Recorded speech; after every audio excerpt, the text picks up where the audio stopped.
Looking for a summer camp that will nurture and challenge your students? If so, you need to check out the AD Players Theater Camp. Students will develop acting, script writing, and design skills through a game-based approach focused on creative expression, all while working on an end-of-camp showcase. Campers will thrive in a positive and encouraging environment centered on Christian values. The George Theater is proudly partnering with 3 locations across the city, and each camp is 1 week long, June 9th through August 1st. Space is limited, so sign up today, and scholarships are available. Learn more at adplayers.org/summercamps.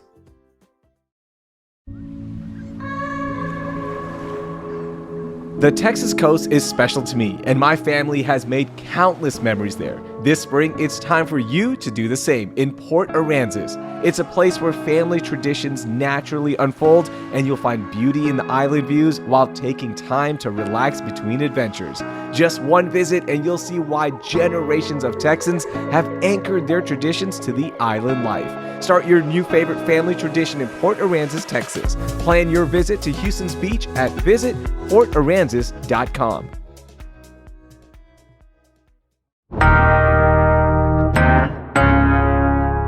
Today on CityCast Houston, it's been a historic week in H-Town with the death of former mayor and Congressman Sylvester Turner. We're going to talk about his legacy and other big stories with Aswad Walker of The Defender and Pulitzer Prize finalist Evan Mintz. It's Friday, March 7th. I'm Raheel Ramzanali, and here's what Houston's talking about. Without a doubt, the biggest story of the week was Mayor Turner passing away at the age of 70. He served 8 years as mayor of Houston and just started his term as congressman. He was also a state representative for 27 years. And it's a legacy that is so filled with so many accomplishments, Aswad. But how will you remember him and his legacy?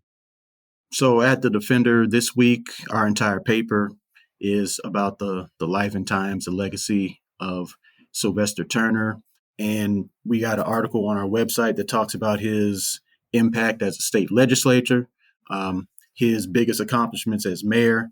But one of the things that stood out to me was all of the testimonies that are coming forth really say the same thing, that he was just so personable, relatable. He made people feel seen, heard, and respected. I wrote that he would talk to anyone, anywhere. If he didn't have time, he would make time. And that is a rare quality for any human being, but it's almost unseen in a public figure. And that went a long way in helping him to be able to work across the aisle and do all those different things. Yeah. He walked in the door as mayor of Houston, and he had literal storm after storm after storm. One of those storms was dealing with the huge pension. There was education funding. There was the support for minority business. There was the environmental justice. There was his standing with the LGBTQ community, Medicaid expansion, environmental initiatives all around the city. He got us through the COVID-19 pandemic, Hurricane Harvey, just so many different things. Yeah, he was there and he was in the community. He was always hearing from the community so he could figure out what the community needs. And that is such a big part of his legacy.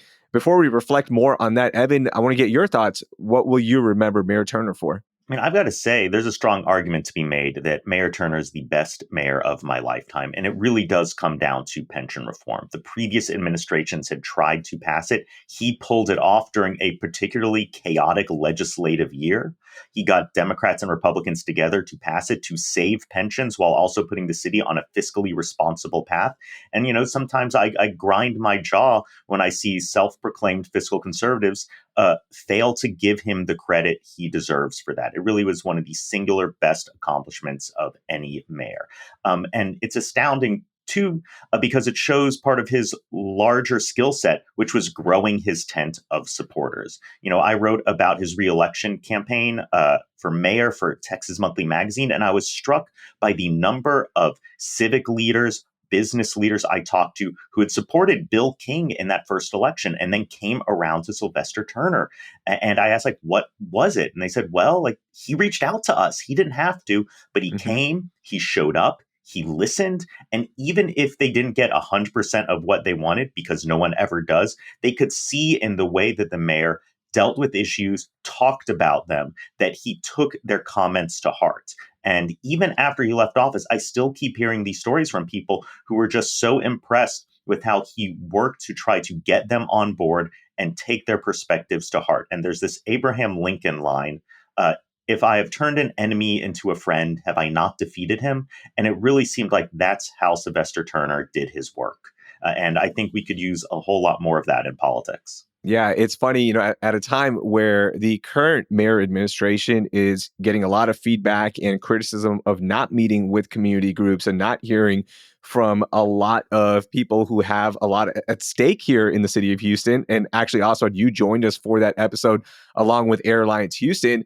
You look at this week and everyone who had a story to share about Mayor Turner, about him taking the time to meet with them, whether it be in his office, him coming to their office, or him going to one of the thousands of events that honestly, like, he didn't have to be there, but he was there. And I'll share a quick story. He was everywhere. I was emceeing this Chamber of Commerce event for the South Asian community. Okay. I thought it was just going to be a bunch of South Asians talking about the year. And all of a sudden, Mayor Turner shows up. And I'm like, Mayor, what are you doing here? He goes, I got invited, so I'm here.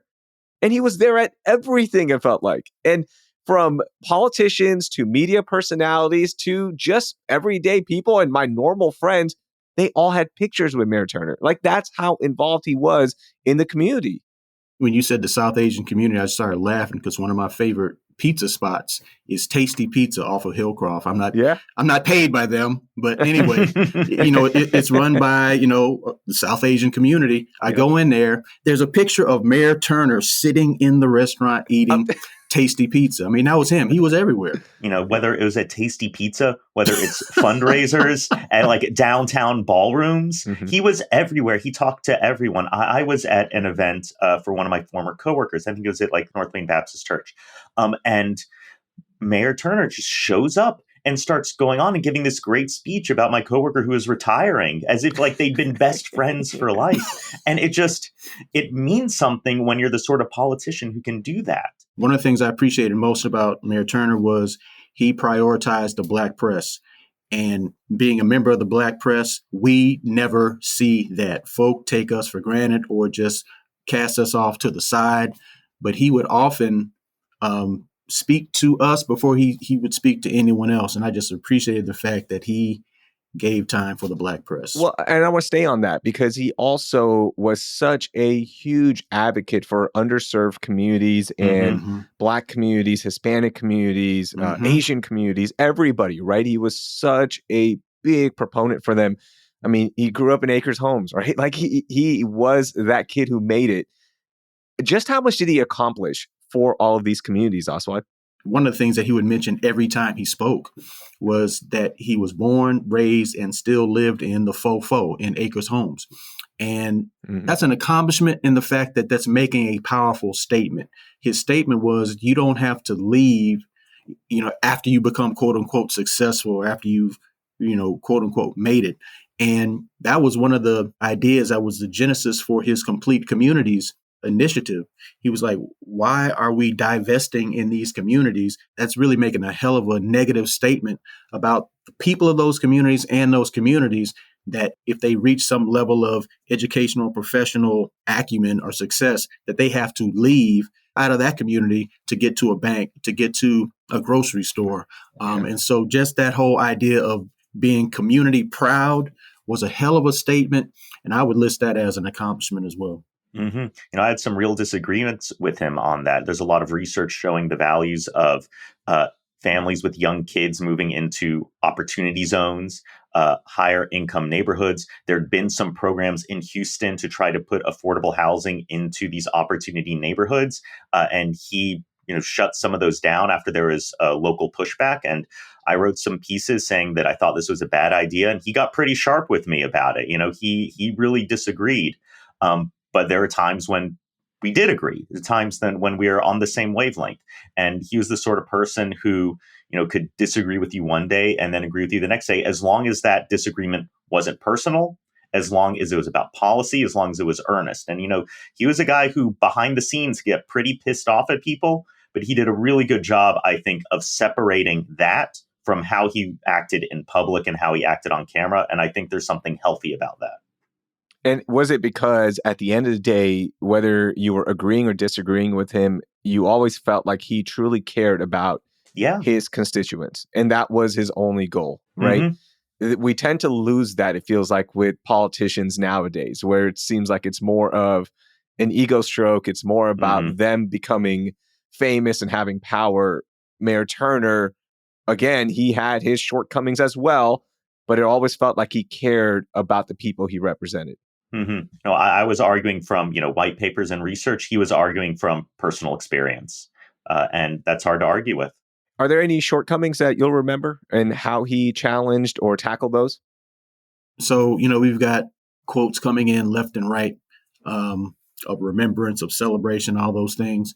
And one quote that came in from Dr. Abdul Halim Robert Muhammad, he didn't mention any shortcomings specifically, but he said, there are people that have issues with Mayor Turner for this, that, or the other, but I call him Houston's version of Houdini, because every time his enemies thought that they had him cornered or trapped or whatever, he managed to come back even stronger and continue to do what he did. And I thought that was a really powerful way of kind of encapsulating all that. There are some issues with contracting concerns under his administration, some FBI investigations, some people facing charges. And I'd heard, informally, just from folks that they felt like Mayor Turner got a little too involved in directing contracts sometimes, that he really wanted to make sure they were going to the people he thought they deserved. And I think that, that's kind of a reflection of his real earnest efforts to try to help the city in the way that he thought it needed to be done. And, there are upsides to that and downsides to that. But like I said at the beginning, I really think there are strong arguments to be made, whatever problems there were, that he was one of the best mayors that we've had. All right, let's talk about what's next for Representative Turner's seat. Of course, he was representing the 18th Congressional District, and that seat was previously held by the late Congresswoman Sheila Jackson Lee. So Governor Abbott now has the power to call a special election, although no dates have been announced, but it looks like it's going to be May 3rd. Any thoughts on anybody who could take that seat as of now? Congrats to Amanda Edwards on her future victory, I presume. She's been running for that seat. She's run before. She has a base of support, ability to fundraise.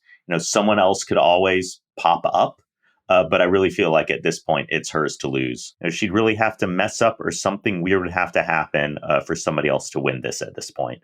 Agreed. She's the first person I thought of, because she barely lost out to begin with. And so I think she's the front runner. Absolutely. This is going to have consequences up in D.C. Republicans have a very narrow majority in the House. They're trying to push through some controversial bills, and just being down one vote between now and May can have major ramifications for what can get through. Do you think because of that, Governor Abbott won't push the special election faster, right? Because he can announce a date anytime he wants. That was my thought. That was absolutely my thought. And why wouldn't he? I mean, that would be so on brand for who he is. I mean, we've seen some governors. Governor DeSantis was in a similar situation, and he just delayed for as long as possible. I mean, it does kind of make sense to wait for the next usual election date, which is in May. But I've been talking to folks, and apparently there's no statutory timeline on this. So we'll see what happens, and whether Abbott really tries to push the envelope on what he can do in this moment and delay beyond May. Mayor Turner, rest in power. He was one of the best mayors the city has ever seen. He was a public servant who truly served the public, and that's something that we don't see as much anymore. A lifelong public servant in a time where, federal policies and the administration is attacking public servants. It's great to reflect on a person who truly made his life serving the public.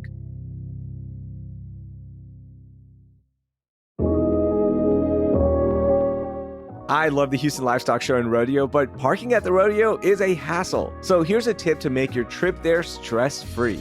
All you need to do is make downtown Houston your starting point and jump on the Metro's Red Line, aka the Rodeo Rail. It's so much easier than driving around in traffic by NRG Stadium looking for that perfect parking spot. And make the experience even better by coming to downtown early and exploring what downtown Houston has to offer. From getting a bite at world-class restaurants to grabbing a drink at one of the many hotspots. While you're there, you'll find really helpful Texas-sized rodeo signs guiding you to the nearest light rail where you jump on the red line. And if that's not enough, there's even going to be pop-up rodeo performances along the rodeo rail featuring live music with the next generation of rodeo superstars. To learn more about getting to the rodeo from downtown, text Downtown Rodeo to 56512. That's Downtown Rodeo to 56512. Downtown Houston is H-Town's original neighborhood, and now it's your starting point for the rodeo. Downtown Houston, get energized and revived. Spring is approaching, and it's time to celebrate the blooming season in Bryan, Texas on April 26th at the Messina Hoff Wine and Roses Fest. This family-friendly festival is all about celebrating our iconic Texas spring with good wine and vines. There's going to be so much to do, like their grape stomp competition. It's a crowd favorite because you can stomp your heart out and compete against teams to become the champion of grape stomping. For those who want something more chill, you can sip on Texas rosé and learn about how it's made. And a great festival isn't complete without fantastic food, so check out the class on food and wine pairings where you can combine robust reds with smoked meats and tangy sauces. Plus, the Vintage House at Messina Hoff is featuring a barbecue buffet with wine pairings selected by the winemaker himself. Celebrate spring in Bryan, Texas at the Messina Hoff Wine and Roses Festival. Check out destinationbryan.com for more information. All right, let's get to some overlooked stories. It has been a busy week here in the city of Houston. And Evan, I want you to kick this one off. What do you got? Yeah, sure. So headlines this week when during a presidential address, Al Green stood up and shook his cane at Donald Trump. And that seemed to get a lot of attention. But what was overlooked about that was what Al Green was yelling about. Now, I've got to say, Sam Houston once beat a congressman with his cane for libeling him on the floor of Congress. This is hardly like the worst thing a Houston politician has done. I did not know that. Wow. Yeah. But Al Green was yelling about Medicaid, and that's overlooked. He was saying that Donald Trump, you don't have a mandate to eliminate the program. And he's right. You know, Donald Trump, whether you voted for him or not, ran on some pretty clear-cut issues on immigration, on inflation, on some foreign policy stuff, but basically said he wouldn't cut healthcare programs. But right now, the Republican budget moving through the House is set up in a way where the committee that oversees Medicaid and also Medicare and child health insurance has to cut more than $800 billion in spending. And if you don't cut Medicare, you're probably going to have to cut Medicaid. You're not going to have any other way to do it. And this is the safety net of our healthcare system, covering 80 million across the United States of the very poor, the very sick, the very young. Here in Texas, about 17% of all Texans are covered by Medicaid or CHIP, which is the youth version. Nearly half of all births in the state are covered by Medicaid. And besides just providing healthcare coverage for folks, it has all of these secondary benefits for people, leading to higher credit ratings. It leads to multi-generational benefits for people who get healthcare. There's really strong research showing that Medicaid coverage lowers crime. And if you listen to folks talk about violence and homelessness, and they say, well, we need better mental health coverage and we need drug addiction treatment for folks on the streets, what do you think pays for that? It's Medicaid. And so we really should be talking about what the future of Medicaid is going to be and whether there are going to be cuts to it. Because there are ways to reduce spending on healthcare without gutting coverage. Mm-hmm. You know, Medicare Advantage has all these overbilling problems. Site neutral billing lets hospitals charge more for normal doctor's visits. But the way it's set up, looks like we're probably going to get some major cuts to Medicaid. And Al Green is right to say, hey, you didn't run on that. You can't do that. Man, if only there were a 900 plus page document that laid out everything that they're doing right now. If only we would have known about this. Lord have mercy. Aswad's talking about Project 2025, by the way, Yeah. for those of you who missed that. Folk in the Black community, we're giving major eye roll to all of this because of the Black people who voted. 90% of us voted against this madness and warned the world, and so many quote unquote allies left us hanging, but that's a whole nother story. Mm-hmm. But in terms of, like Evan is saying, we can do all the eye rolling, we can laugh about the F around and find out moments from all the people crying white tears or off-white tears of, we voted for Trump. We didn't think he was going to do this. Really, they didn't think his policies were going to impact them. They just thought it was going to impact people of color. But again, another topic.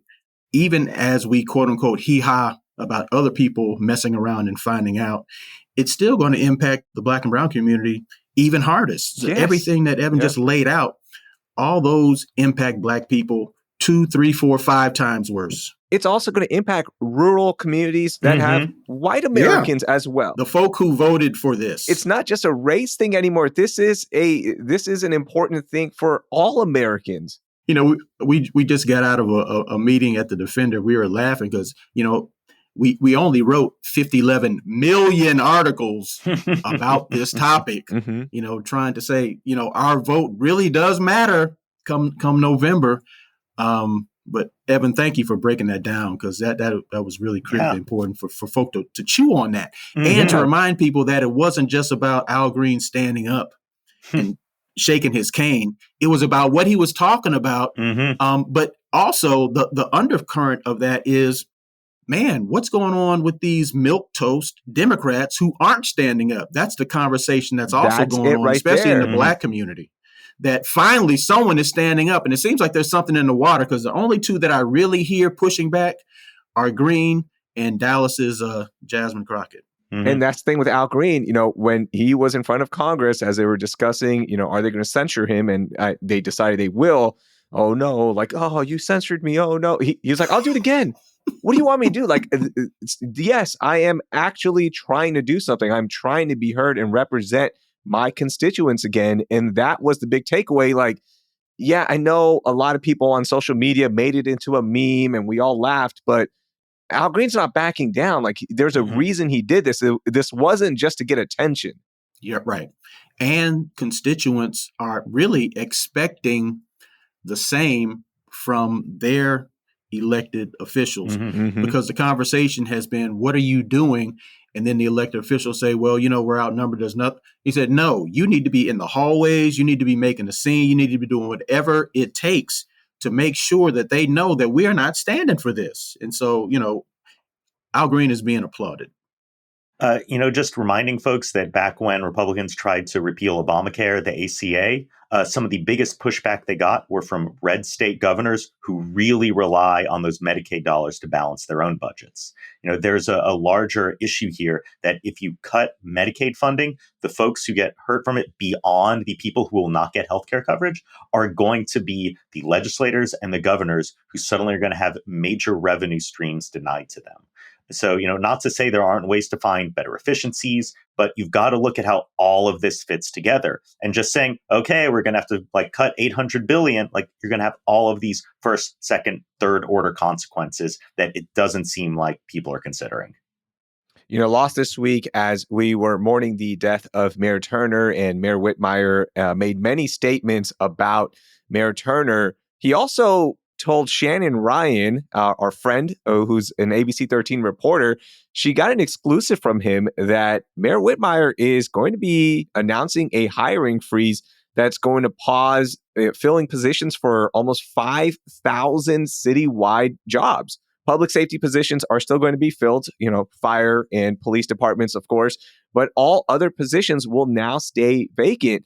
And look, the city is facing a $350 million budget deficit right now, and Mayor Whitmire is trying to cut down on waste. Last year, the city commissioned a report, and he's making these moves because of this report, and they're trying to figure out where can they eliminate some of the quote-unquote waste and close that $350 million gap.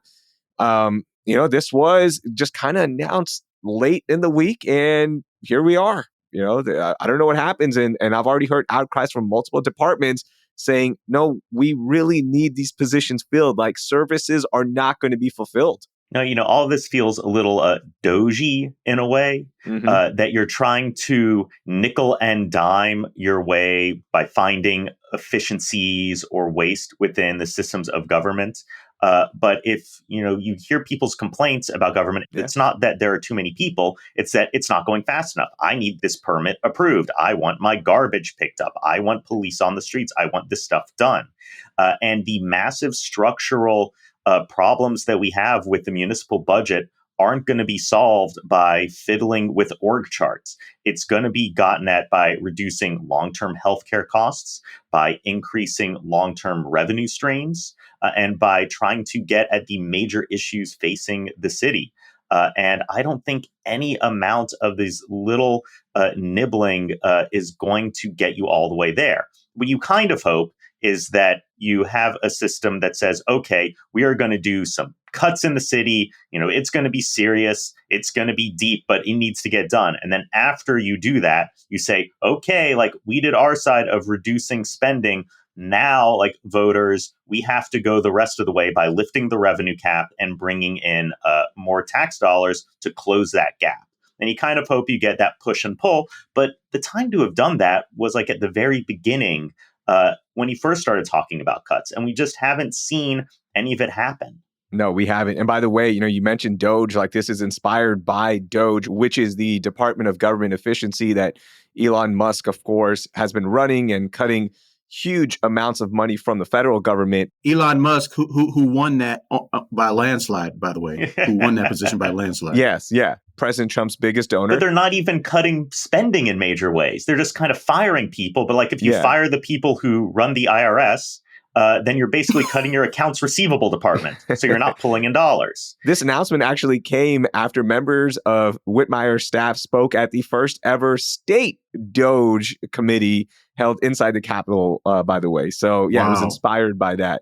Yeah. Oh, wow. I mean, if you're really looking for efficiencies in local government, like, let's look at the fact that you have overlapping city and county library systems, overlapping city and county park systems, overlapping police and sheriff and constables. Like, there is a lot of efficiency to be found, but are you going to get your county commissioners to give up the power over their parks and their libraries? Like, what is the path forward? Yeah. It's not easy, and it can't be unilateral. It has to be a sort of coalition that comes together and says, this is how we're going to do it. And then maybe has to go up to the legislature and get some changes to local government made.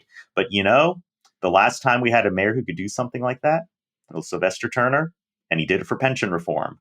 I don't see city and county working together well to get the sort of real efficiencies in local government that you need. If this was really inspired by Doge, then we really need to look out, because what I'm reading is all of the quote unquote savings that Doge is instituting are just going straight to contracts for Elon Musk's various businesses. So it looks like a great plan to enrich the few at the cost of services and jobs for the many. So I would keep an eye on that here in Houston.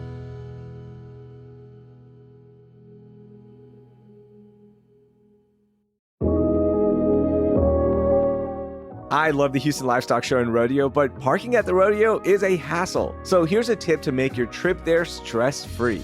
All you need to do is make downtown Houston your starting point and jump on the Metro's Red Line, aka the Rodeo Rail. It's so much easier than driving around in traffic by NRG Stadium looking for that perfect parking spot. And make the experience even better by coming to downtown early and exploring what downtown Houston has to offer. From getting a bite at world-class restaurants to grabbing a drink at one of the many hotspots. While you're there, you'll find really helpful Texas-sized rodeo signs guiding you to the nearest light rail where you jump on the red line.